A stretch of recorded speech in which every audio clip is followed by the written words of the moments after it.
Pot ser que en ocasions vulguem treballar amb un document que ja tenim nosaltres fet en format PDF i vulguem manipular-lo. El que haurem de fer és agafar la pissarra i incorporar aquest document. Per tant, anirem a la part aquesta dels tres puntets que tenim a l'esquerra. Aquí anirem a afegir i un document PDF. En aquest moment ens permet recuperar documents des del nostre Drive o bé des d'una altra unitat d'OSB que tinguem posada a la pantalla. Si tenim posada la pantalla a l'USB, anirem aquí a l'esquerra on posa les ratlletes i recents, triarem la nostra unitat d'USB. Aquí tindrem totes les carpetes, agafem una que nosaltres vulguem i aquí tindrem els fitxers que volem que tinguem. En el meu cas incorporaré aquest PDF d'exercicis.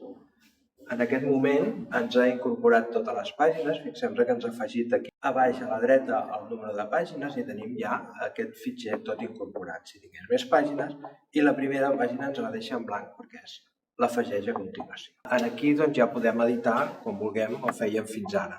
És a dir, podem triar el color del llapis i marcar el que nosaltres ens pugui interessar d'aquest circuit. Podem canviar el color i d'aquesta manera podem anar afegint totes les dades que ens puguin fer falta. Imaginem que són aquestes dades, podríem subratllar o remarcar el que nosaltres vulguem o utilitzar qualsevol dels altres estris de la pantalla. Un cop fem això, el que podem fer és, nosaltres no hem acabat aquesta activitat, aquest exercici, i el volem guardar o el volem portar a una altra aula amb les modificacions que hem fet. El que hauríem de fer és guardar-lo en un format que la pantalla sigui capaç de manipular-lo. D'acord? Per un problema de com ho guarda, el que farem primer és exportar-lo en format PDF i després ho guardarem. Anirem una altra vegada aquí en els tres puntets de baix a l'esquerra, anirem a fitxer i anirem a exportar-ho en local. Anem a exportar-ho en local, ens diu què volem exportar, si una sola diapositiva o totes, en quin format. PNG ens aniria guardant una imatge de cada, en PDF ens ho guarda tot junt i li diem exportar. Un cop li diem exportar, ens surt per defecte la unitat d'on hem tret nosaltres el PDF. Si no, recordem que aquí a les ratlletes superiors a l'esquerra podem triar en quin lloc ho volem desar. Ho guardem aquí, en aquesta mateixa, i a baix fixem-nos que ens demana autorització per guardar-ho en aquesta carpeta. Li diem que utilitzi aquesta carpeta, permís per escriure en aquesta unitat, li donem el permís i ens farà l'exportació en format de PDF. Ara que ja hem fet l'exportació, podem guardar en format de la pantalla. Tornem a anar a les tres ratlletes, anem a fitxer i li diem des a com. I aquí ens diu el nom, nosaltres podem canviar aquest nom, esborrar i dir, classe de 2. Ens diu quines pàgines volem guardar, el mateix, tot. Ens fixem que el format és IWB, que és un format estàndard de pantalles, i m'he equivocat, aquí, la L, i li podem dir següent.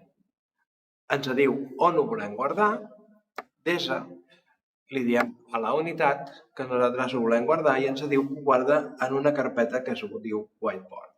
Per tant, si jo ara tanco aquesta pissarra, la tanco o l'esborro tota, el puc esborrar, acceptar-ho i esborrar-ho tot. Per eliminar les diapositives hem de seleccionar tots i eliminem.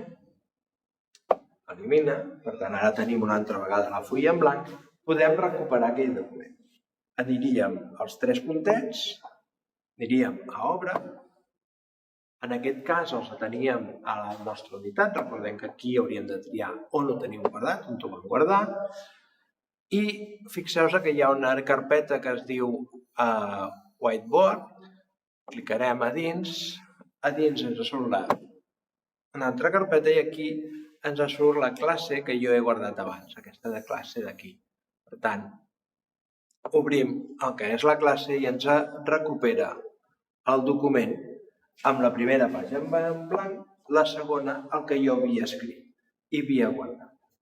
Si intentem guardar-ho primer abans d'exportar-ho en PDF, no ho fa correctament. Per tant, millor guardem primer en PDF i després en el format de pantalla. I fins aquí el treball amb un PDF extern.